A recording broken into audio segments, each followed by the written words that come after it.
Halo teman-teman, ketemu lagi di channel Bioeduka. Di video kali ini kita akan membahas soal-soal tes CPNS TWK yang full penawaran. Sebelum kita lanjut membahas soalnya, bantu aku untuk subscribe, like, and share video ini sebanyak-banyaknya. Langsung kita bahas ke soal nomor 1. Banyak di antara iklan yang beredar di TikTok yang mempromosikan tentang aplikasi yang menawarkan investasi. Ada investasi saham dan ada pula investasi kripto. Secara umum, aset kripto atau cryptocurrency merupakan sebuah mata uang digital.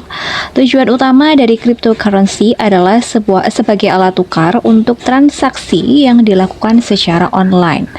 Apabila kita sebagai warga negara ikut nabung saham termasuk dalam pengamalan sila. Oke, kalau kita mengikuti program menabung atau kalau di sini dikatakan kita mengikuti nabung saham, berarti di sini kan mencerminkan hidup hemat ya. Nah, di mana hidup hemat ini merupakan salah satu butir dari sila Pancasila, sila yang ke berapa teman-teman? Iya, sila yang kelima atau dilambangkan dengan sila padi dan kapas. Jadi salah satu butir Pancasila pada sila yang kelima itu adalah tidak boros. Nah, dengan cara kita ikut menabung saham, itu artinya mencerminkan bahwa kita itu hidup secara hemat atau tidak melakukan pemborosan. Nah, karena kita sudah tahu kalau hidup hemat atau menabung itu merupakan salah satu butir Pancasila sila yang kelima atau yang dilambangkan dengan padi dan kapas, maka kita langsung saja mengeliminasi opsi jawaban yang B, kemudian opsi jawaban yang D, dan juga opsi jawaban yang E. Nah, sekarang tersisa opsi jawaban A dan juga C. Yang A, kita baca dulu, sila padi dan kapas dikarenakan dengan nabung kita bisa hidup boros dan rakus di kemudian hari. Wah, ini tidak dibenarkan ya. Bukan berarti dengan kita menabung, saat ini kita hidup hemat tuh, benar-benar mempressure atau benar-benar membatasi pengeluaran yang tidak terlalu penting, tapi nanti di kemudian hari, uang tersebut digunakan secara boros dan rakus. Nah, itu tentunya bukan mencerminkan perilaku yang boros. Kalau itu hanya menunda pemborosan saja, tapi sebenarnya tetap boros ya. Nah, kalau opsi jawaban yang C, sila padi dan kapas, karena ada sikap untuk berperilaku hidup hemat dengan menabung ya. Ini yang lebih tepat ya. Nah, jadi kita menabung itu bukan berarti kita itu menunda pemborosan, tapi dengan cara kita menghemat ya memang kita tuh hemat, kita hanya memanfaatkan uang atau harta kita untuk kepentingan yang memang sifatnya ya benar-benar penting gitu ya, bukan memanfaatkan untuk menggunakan dengan membeli sesuatu yang kurang penting. Maka opsi jawabannya A ini juga kita eliminasi, sehingga jawaban yang tepat untuk soal nomor 1 ini adalah opsi jawaban yang C, yakni sila padi dan kapas karena ada sikap untuk berperilaku hidup hemat dengan menabung. Oke, jelas ya teman-teman, untuk soal nomor 1 ini jawabannya adalah opsi yang C. Sekarang kita lanjut ke soal nomor 2. Pahlawan yang berkontribusi dalam kebangkitan nasional salah satunya adalah Soekarno. Menyandang predikat sebagai Bapak Bangsa, beliau memberikan kontribusi penting sebagai proklamator kemerdekaan Indonesia. Selain itu, Soekarno memiliki predikat orator yang handal sehingga membuat semangat persatuan, kesatuan, serta nasionalisme bangkit. Integritas Soekarno terhadap bangsa Indonesia tercermin dalam kalau kita mengingat nilai-nilai integritas, ada 9 butir atau 9 nilai pokok integritas ya. Nah, kemarin kita sudah sempat bahas mengenai apa saja nilai-nilai integritas ini di materi atau di video yang sebelumnya. Sekarang kita fokus dulu ke opsi jawaban A sampai E. A, karya-karya yang diakui oleh tokoh internasional. Nah, kalau kita menjawab yang A, opsi jawaban A ini masih kurang relate ya, atau kurang berhubungan dengan kalimat pada soal. Maka kita langsung mengeliminasi jawaban yang A. Lalu yang B, sebagai arsitek, ia banyak mengerjakan rancangan bangunan, ini juga kurang relate dengan pertanyaan. Lalu yang C, perannya dalam memproklamasikan kemerdekaan Indonesia. Oke, ini bisa ya, karena dengan perannya beliau itu memproklamasikan kemerdekaan, maka secara tidak langsung itu menumbuhkan rasa nasionalisme. Kita keep dulu yang opsi jawaban yang C. Lalu yang D, gaya komunikasi Soekarno yang handal dan berapi-api, ya ini memang dibutuhkan ya untuk menumbuhkan semangat nasionalisme. Tapi kalau hanya gaya komunikasinya saja, ini masih belum terlalu mengerucut. Ini masih kalimatnya masih terlalu general untuk disangkutkan atau untuk dikorelasikan dengan kalimat soalnya. Lalu kita ke opsi jawaban yang D, diakuinya Soekarno sebagai tokoh berpengaruh dunia. Nah, ini juga kurang relate ya dengan pertanyaan pada soal. Jadi jawabannya itu sebenarnya antara C atau D gitu. Nah, di antara opsi jawaban C sama D ini yang jawaban yang paling benar itu yang mana? Yang C atau yang D? Nah, kalau kita telisik lebih jauh, jawaban yang lebih cocok untuk menjawab soal nomor 2 ini adalah opsi jawaban yang C, di mana yang menunjukkan nilai integritasnya seorang Soekarno itu adalah dalam perannya memproklamasikan kemerdekaan Indonesia. Karena untuk mencapai kemerdekaan itu sendiri tentunya kan diperlukan kerja keras, ya kan? Nah, karena kan memang Insinyur Soekarno ini kan berperan dalam memproklamasikan kemerdekaan Indonesia ya. Dimana untuk mencapai kemerdekaan ini tentunya diperlukan kerja keras tadi. Nah, kerja keras ini merupakan salah satu unsur atau salah satu nilai pokok di dalam integritas. Sehingga jawaban yang tepat untuk menjawab soal nomor 2 ini adalah opsi jawaban yang C. Oke, kita lanjut ke soal nomor 3. Pada 1950, Ibunda Hatta ingin bertemu anaknya. Lalu Hasim Ning atau kemenakan Trihatta diminta menjemput Mak Tuo, panggilan sang ibunda, ke Sumedang, Jawa Barat. Saat itu Hasim Ning mengusulkan kenapa tak memakai mobil dan supir Hatta saja. Pasti Mak Tuo bangga dijemput dengan mobil Perdana Menteri. Tidak bisa, pakai saja mobil Hasim. Mobil itu bukan kepunyaanku, kepunyaan negara, kata Hatta seperti dikutip dalam autobiografi Hasim, pasang surut pengusaha pejuang. Sikap Bung Hatta dalam cerita di atas menunjukkan bahwa A. Ketegasan dan kepatuhan terhadap aturan penggunaan mobil dinas. B. Kesederhanaan dan kesadaran bahwa mobil dinas bukan untuk kepentingan pribadi. C. Rasa tanggung jawab dan kepedulian terhadap ibunda. D. Kejujuran karena tidak ingin menggunakan mobil dinas untuk ibunda. E. Ketidakpercayaan terhadap Hasim Ning dan mobilnya. Oke, sikap yang ditujukan oleh Bung Hatta itu sendiri ya karena di situ jelas membedakan antara kepunyaan pribadi dengan kepunyaan negara.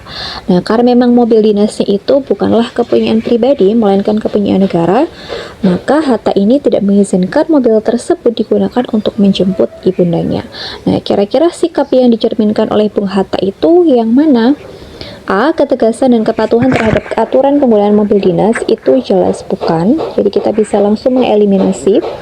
Lalu yang B, kesederhanaan dan kesadaran bahwa mobil dinas bukan untuk kepentingan pribadi. Ya, kita bisa keep dulu jawaban ini ya, karena memang mobil itu adalah punya negara, maka tidak sepatutnya digunakan untuk kepentingan pribadi. Lalu yang C, rasa tanggung jawab dan kepedulian terhadap ibunda, ini bukan ya, karena tidak nyambung kalau dengan ini. Lalu yang D, kejujuran karena tidak ingin menggunakan mobil dinas untuk ibunda, ini bukan poin kejujuran juga. Lalu yang E, ketidakpercayaan terhadap Hasim Ning dan mobilnya, bukan. Maka jawaban yang paling tepat untuk menjawab soal nomor 3 ini adalah opsi jawaban yang B, yakni kesederhanaan dan kesadaran bahwa mobil dinas bukan untuk kepentingan pribadi. Ya, jadi kalau memang itu merupakan kepunyaan negara, ya hanya digunakan untuk kepentingan negara, bukan untuk kepentingan pribadi. Oke, kita lanjut ke soal nomor 4. Pertempuran besar antara RRI Surabaya melawan pasukan sekutu terjadi pada 10 November 1945. Kala itu, Inggris telah memberi ultimatum agar pihak Indonesia berhenti melawan. Namun, ultimatum tersebut tidak diindahkan oleh para pejuang. Mereka tetap melawan demi mempertahankan kemerdekaan. Semangat perjuangan tersebut membara karena orasi dari Bung Tomo, "Merdeka atau mati." Para pejuang Indonesia memilih untuk melawan meskipun tahu resikonya. Berdasarkan kisah di atas, apa yang dapat kita pelajari tentang integritas? A. Integritas berarti berani melawan meskipun resikonya tinggi. B. Integritas berarti selalu mengikuti arahan dan perintah pimpinan. Nah, ini kita bisa langsung mengeliminasi ya. Yang A tadi kita keep karena memang cukup relate dengan pertanyaan pada soal. Lalu yang C, integritas berarti tidak memiliki rasa takut terhadap penjajahan. ini bisa jadi ya, tetapi apa yang dilakukan oleh para pejuang ini bukan kok karena tidak memiliki rasa takut terhadap penjajahan, melainkan karena para pejuang ini berpikiran bahwa kemerdekaan Indonesia itu jauh lebih penting dibandingkan keselamatan dirinya sendiri. Kalau yang D, integritas berarti peduli terhadap kondisi bangsa Indonesia, ini kurang relate kalau hanya dikatakan peduli ya. Kalau hanya peduli saja tentu mereka tidak sampai mengorbankan nyawanya, tetapi ini lebih besar daripada rasa peduli, melainkan rasa cinta terhadap tanah air. Lalu yang E, integritas berarti rela berkorban demi nama baik pejuang. No, kalau mereka hanya mementingkan nama baik pejuangnya saja, tentu mereka tidak akan mengorbankan nyawanya, tidak akan berjuang sebegitu besarnya untuk negara Indonesia. Maka jawabannya ini di antara opsi jawaban A dan C. Nah, antara opsi jawaban A sama C ini manakah yang lebih tepat? Oke. Nah, untuk jawaban yang lebih tepat atau yang lebih relate dengan pertanyaan pada soal itu adalah opsi jawaban yang A. Ya, jadi apa yang dilakukan oleh para pejuang itu mencerminkan sikap berani. Tetapi berani di sini bukan berarti tidak memiliki rasa takut, tetapi ya berani bertindak berdasarkan nilai-nilai yang mereka yakini bahwa hal tersebut adalah benar. Jadi para pejuang ini meyakini ya kalau mempertahankan kemerdekaan Indonesia atau memperjuangkan kemerdekaan Indonesia itu adalah sesuatu hal yang mereka yakini sebagai suatu kebenaran, dan memang ya benar ya untuk mempertahankan negara Indonesia meskipun resikonya sendiri itu tidak main-main, yakni yang menjadi taruhannya adalah nyawanya mereka. Nah, para pejuang ini meyakini bahwa kemerdekaan itu merupakan nilai lebih penting tadi ya dibandingkan dengan keselamatan dirinya sendiri. Makanya integritas yang dimiliki oleh para pejuang ini adalah nilai berani, di mana mereka itu berani melawan meskipun tahu bahwa risikonya itu tinggi. Sehingga jawaban untuk soal nomor 4 itu adalah opsi jawaban yang A. Oke, sekarang kita lanjut ke soal yang terakhir atau soal nomor 5. Meski Andi baru 8 tahun, Andi selalu diajak ayahnya menonton pertandingan sepak bola. Kali ini adalah pertandingan timnas Indonesia melawan timnas Malaysia. Selain karena Andi amat menyenangi sepak bola, ayah Andi juga menganggap ini adalah suatu keharusan bagi dirinya dan keluarga untuk mendukung tim nasional yang sedang berlaga dalam pertandingan tersebut. Sikap yang dilakukan oleh ayah Andi adalah salah satu upaya untuk menumbuhkan nasionalisme, yakni A. Pendekatan preventif untuk mencegah lunturnya semangat nasionalisme yang dimiliki Andi. Nah, pendekatan preventif itu sendiri kan merupakan upaya pencegahan ya, maksudnya untuk mencegah sebelum hal tersebut terjadi. Tetapi kalau di sini ya dikatakan adalah untuk mencegah lunturnya semangat nasionalisme. Nah, Andi ini kan masih 8 tahun ya, harusnya di fase ini bukan yang ditakutkan itu bukan kok lunturnya semangat nasionalisme, namun adalah yang lebih ditakutkan itu apabila rasa nasionalisme tersebut tidak tumbuh. Bukan kok karena luntur, tapi takutnya justru kalau tidak tumbuh. Jadi kita langsung eliminasi jawaban yang A. Yang B, pendekatan kuratif untuk menghadirkan semangat nasionalisme yang dirasa mulai luntur di kalangan keluarganya. No ya. Lalu yang C, pendekatan represif untuk menimbulkan semangat nasionalisme agar tumbuh di dalam dada Andi sejak dini. Kalau represif itu bukan ya, kalau pendekatan represif. Lalu yang D, pendekatan ilustratif untuk memperlihatkan kepada Andi bagaimana warga lain ikut mendukung timnas Indonesia. Nah, di sini yang mau ditunjukkan, yang mau ditumbuhkan rasa nasionalismenya itu adalah rasa cintanya Andi terhadap negaranya ya, bukan kok dia itu supaya mengetahui bagaimana kondisi bangsanya ketika mendukung timnas. Bukan itu yang dimaksudkan ayahnya, namun yang dimaksudkan ayahnya adalah supaya di dalam dirinya Andi itu tumbuh rasa nasionalisme. Tetapi kalau yang di sini digunakan hanya pendekatan ilustratif, itu tentunya kurang tepat ya. Kalau ilustratif itu kan berarti hanya ilustrasi saja, bukan pengalaman secara langsung. Berarti kita juga langsung mengeliminasi jawaban yang D. Maka besar kemungkinan jawaban untuk soal nomor 5 ini adalah opsi jawaban yang D, yakni pendekatan empirik agar Andi mengalami sendiri pengalaman yang dapat menumbuhkan nasionalisme. Jadi pendekatan empirik itu adalah pendekatan yang berdasarkan pengalaman atau kejadian yang dialami secara langsung.